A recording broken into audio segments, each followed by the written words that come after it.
لله رب العالمين والصلاة والسلام على سيد المرسلين أما بعد فأعوذ بالله من الشيطان الرجيم بسم الله الرحمن الرحيم الصلاة والسلام عليك يا رسول الله وعلى آلك وأصحابك يا حبيب الله الصلاة والسلام عليك يا نبي الله وعلى آلك وأصحابك يا نور الله۔ جامع ترمذی جلد 1 صفحہ 64۔ فرمان مصطفیٰ صلی اللہ تعالی علیہ وسلم، جس نے مجھ پر ایک مرتبہ درود پاک پڑھا اللہ تعالیٰ اس پر 10 رحمتیں بھیجتا اور اس کے نامہ اعمال میں 10 نیکیاں لکھتا ہے۔ صلو علی الحبیب صلی اللہ تعالی علی محمد وعلی آلہ وصحبہ وبارک وسلم۔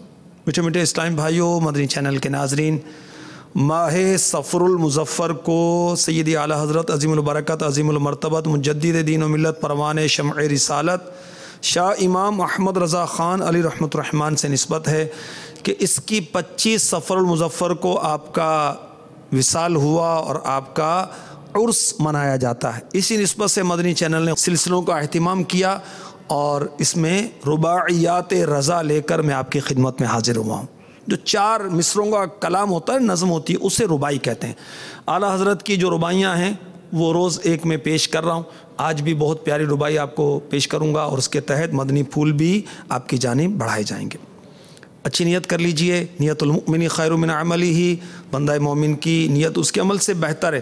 اچھی نیتیں جس قدر زیادہ کریں گے اچھے کام میں، نیک کام میں، آپ کا اجر و ثواب بھی بڑھتا چلا جائے گا۔ اللہ تعالیٰ کی رضا کے لیے، ثواب پانے کے لیے سلسلے میں شرکت کی نیت کیجئے، تعظیم مصطفیٰ کی خاطر، علم دین کی تعظیم کی خاطر دوزانوں بیٹھنے کی نیت کیجئے، اول تا آخر شرکت کی نیت کیجئے۔ اللہ تبارک و تعالیٰ کے اسم جلالت پر عز و جل یا جل جلالہ کہنے کی نیت کیجیے، رسول پاک صلی اللہ تعالی علیہ وسلم کے نام پاک پر صلی اللہ تعالی علیہ وآلہ وسلم رضی اللہ تعالی عنہ صحابی کے تذکرے پر، اور بزرگوں کا بالخصوص سید اعلیٰ حضرت رحمۃ اللہ تعالی علیہ کا ذکر آئے گا تو رحمۃ اللہ تعالی علیہ کہنے کی نیتیں کر لیجیے۔ اعلیٰ حضرت اپنی اس رباعی میں کیا فرما رہے ہیں سنیے۔ کس منہ سے کہوں رشک انادل ہوں میں، انادل بلبلیں، اندلیب کی جمع انادل، بلبل بلبلیں، رشک انادل جس پر بلبلیں رشک کریں، غبطہ کریں۔ کس منہ سے کہوں رشک انادل ہوں میں، شاعر ہوں فصیح بے مماثل ہوں میں شاعر ہوں اور عمدہ کلام کرنے والا ہوں، میرا کوئی ثانی نہیں، میں بے مثل ہوں۔ حقا کوئی صنعت نہیں آتی مجھ کو، حقا حق یہ ہے، سچ یہ ہے، کوئی صنعت نہیں آتی، مجھ میں کوئی ہنر نہیں، مجھ میں کوئی کمال نہیں، ہاں یہ ہے کہ نقصان میں کامل ہوں، میں نقصان میں کامل ہوں۔ اللہ اکبر۔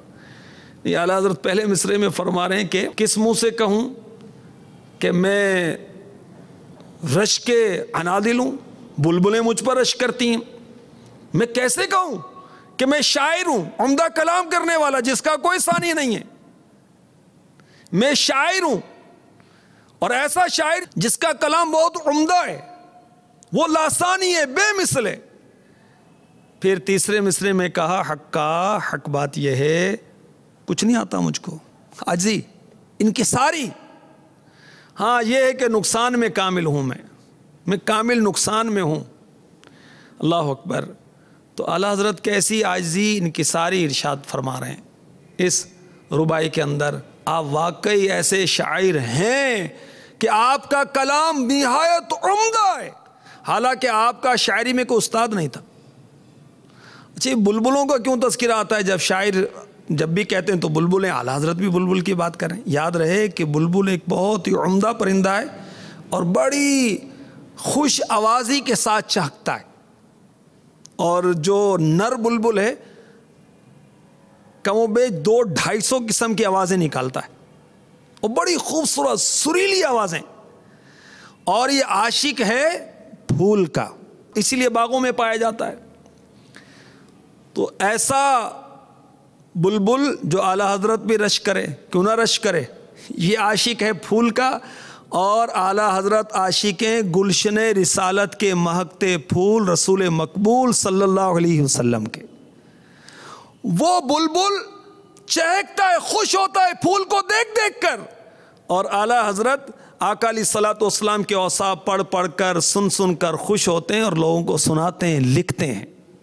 سبحان اللہ۔ تو اعلیٰ حضرت نے اس میں عاجزی بھی فرمائی اور اپنے وہ شاعری کے تعلق سے بھی کچھ کہا۔ تو شاعری اور نعتیہ شاعری، یہ پچھلے سلسلوں میں بھی عرض کیا گیا، یہ بہت وہ نازک کام ہے۔ اعلیٰ حضرت نعتیہ شعراء کا کلام سننا پسند فرماتے تھے۔ کن کا؟ سوال اور جواب، کفریہ کلمات کے بارے میں سوال جواب، صفحہ نمبر 234 سے۔ سوال: اعلیٰ حضرت کون کون سے شعراء کا نعتیہ کلام سننا پسند فرماتے تھے؟ جواب: نعت گو شاعروں کی اکثریت اپنے کلام میں چونکہ احکام شریعت کا لحاظ نہیں کرتی، اس وجہ سے آپ یعنی اعلیٰ حضرت رحمۃ اللہ تعالی علیہ قصداً یعنی جان بوجھ کر صرف 2 شعراء کرام حضرت مولانا کفایت علی کافی اور حضرت مولانا حسن رضا خان کا کلام سماعت فرماتے تھے۔ چنانچہ دعوت اسلامی کی اشاعتی ادارے مکتبۃ المدینہ کی مطبوعہ 561 صفحات پر مشتمل کتاب ملفوظات اعلیٰ حضرت صفحہ 225 پر ہے۔ ایک صاحب حضرت شاہ نیاز احمد صاحب رحمۃ اللہ تعالی علیہ کے عرس میں بریلی شریف تشریف لائے۔ بریلی کیا ہے؟ یہ وہ شہر جس میں اعلیٰ حضرت کی دنیا میں تشریف آوری ہوئی، یہیں آپ نے پردہ فرمایا، یہیں آپ کا مزار ہے۔ اعلیٰ حضرت رحمۃ اللہ تعالی علیہ کی خدمت میں حاضر ہوئے، کچھ اشعار نعت شریف کے سنانے کی درخواست کی، یعنی کہ میں نعت پاک سنانا چاہتا ہوں۔ اعلیٰ حضرت نے استفسار فرمایا، سوال کیا، کس کا کلام؟ انہوں نے کلام لکھنے والے کا نام بتایا۔ اس پر ارشاد فرمایا، سوا 2 شعراء کے کلام کے کسی کا کلام میں قصداً یعنی ارادتاً اپنی خواہش سے نہیں سنتا، فقط ان 2 کا یعنی مولانا کفایت علی کافی اور میرے بھائی حسن میاں مرحوم کا کلام سنتا ہوں۔ اور صفحہ 227 پر مزید فرماتے ہیں، حقیقتاً نعت شریف لکھنا نہایت مشکل ہے، جن کو لوگ آسان سمجھتے ہیں۔ اس میں تلوار کی دھار پر چلنا ہے، اگر بڑھتا ہے تو الوہیت میں پہنچ جاتا ہے، کمی کرتا ہے تو تنقیص یعنی توہین ہوتی ہے۔ البتہ حمد آسان ہے، اللہ تعالیٰ کی شان میں جو اشعار لکھے جاتے ہیں وہ حمد کہلاتے ہیں۔ البتہ حمد آسان ہے، اس میں راستہ صاف ہے، کلیئر ہے، جتنا چاہے بڑھ سکتا ہے۔ غرض حمد میں ایک جانب اصلاً حد نہیں، اور نعت شریف میں دونوں جانب سخت حد بندی ہے۔ تو غیر شرعی کلام پڑھا جا رہا ہے، جس کو معلومات واجب اصلاح کرے، ظن غالب ہو کہ غلطی کرنے والا مان جائے گا، اگر ماننے کی امید نہ ہو تو فوراً اٹھ جائے۔ کیسٹ میں ناجائز الفاظ معنی والا شعر سنیں، فوراً ٹیپ ریکارڈر بند کر دیں، اور آئندہ بھی کیسٹ میں اس شعر کو سننے سے پرہیز کریں۔ ممکنہ صورت میں کیسٹ اور نعت خواہ اور نعت گو شاعر وغیرہ کی اصلاح کی تدبیر بھی کیجیے۔ اور اعلیٰ حضرت کے کلام کے ساتھ ساتھ امیر اہل سنت نے یہ لکھا ہے کہ حسن رضا خان، مولانا جمیل الرحمن، اعلیٰ حضرت کے شہزادے مفتی اعظم ہند، اعلیٰ حضرت کے شہزادے مولانا حامد رضا خان، اور اعلیٰ حضرت کے خلیفہ حضرت علامہ مولانا سید محمد نعیم الدین مراد آبادی، مفسر شہیر مفتی احمد یار خان نعیمی، ان کے کلام پڑھیں سنیں، کیونکہ یہ بڑے بڑے علماء ہیں۔ اور میں مشورہ دیتا ہوں کہ میرے شیخ طریقت کا کلام جو ہے وسائل بخشش، یہ بھی آپ پڑھیں سنیں۔ اعلیٰ حضرت کہ ہدایت کی بخشش کا اس میں فیضان ہے۔ دیکھیں، ہدایت کی بخشش اور یہ کیا ہے؟ وسائل بخشش۔ امیر اہل سنت کو اعلیٰ حضرت سے عقیدت بہت ہے، محبت بہت ہے، سبحان اللہ۔ تو اعلیٰ حضرت نے اس میں کیسی انکساری کی، حق کا کوئی صنعت نہیں آتی مجھ کو، مجھے کچھ نہیں آتا، ہاں یہ کہ نقصان میں کامل ہوں میں۔ یاد رکھیے، تکبر اچھی چیز نہیں ہے، حرام جہنم میں لے جانے والا کام۔ عاجزی انسان کو زیب دیتی ہے۔ مسلم شریف حدیث نمبر 2588 سنیے، جو اللہ رب العزت کے لیے عاجزی کرتا ہے، اللہ تعالیٰ اسے بلندی و رفعت عطا فرماتا ہے۔ اللہ کے لیے عاجزی، جہنم میں لے جانے والے اعمال جلد 1 صفحہ 253 پر اور تواضع اور عاجزی کی فضیلت کے تعلق سے بہت سی روایتیں ہیں، آپ وہاں سے پڑھ لیجئے. یہ مختصر سا سلسلہ اس کا متحمل نہیں کہ میں آپ کو تفصیل اس کی وہ عرض کروں.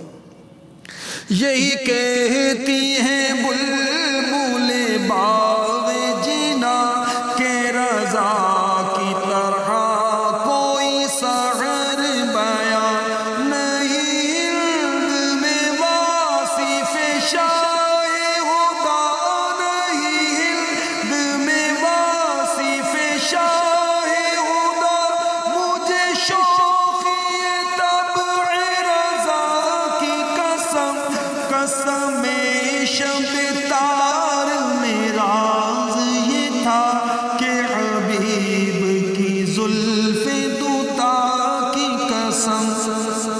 کیا بات ہے اعلیٰ حضرت کی، واہ کیا بات اعلیٰ حضرت کی، کہیے واہ کیا بات اعلیٰ حضرت کی.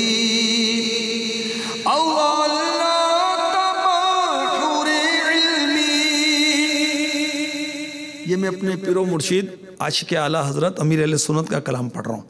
تبحر علمی، علمی وسعت، اعلیٰ حضرت کی علمی وسعت، اللہ اللہ اللہ، حافظ اور حدیثیں اتنی یاد، اور سبحان اللہ آپ نے 1000 کتابیں لکھی ہیں. 1000 کیسی علمی وسعت ہوگی. فتاوی رضویہ اتنا بڑا، اتنی ضخیم، 30 جلدوں پر مشتمل ہے. دیکھیں تو صحیح، یہ تو وہ فتاوی جو محفوظ ہوئے، ورنہ کتنے جو محفوظ نہیں ہو سکے. اللہ تبحر علمی اب بھی باقی ہے خدمت قلمی، اہل سنت کا ہے جو سرمایہ، اہل سنت کا ہے جو سرمایہ. واہ کیا بات اعلیٰ حضرت کی، اللہ واہ کیا بات اعلیٰ حضرت کی، واہ کیا بات اعلیٰ حضرت کی. صلو علی الحبیب صلی اللہ تعالی علی محمد. واہ کیا بات اعلیٰ حضرت کی، کہیے واہ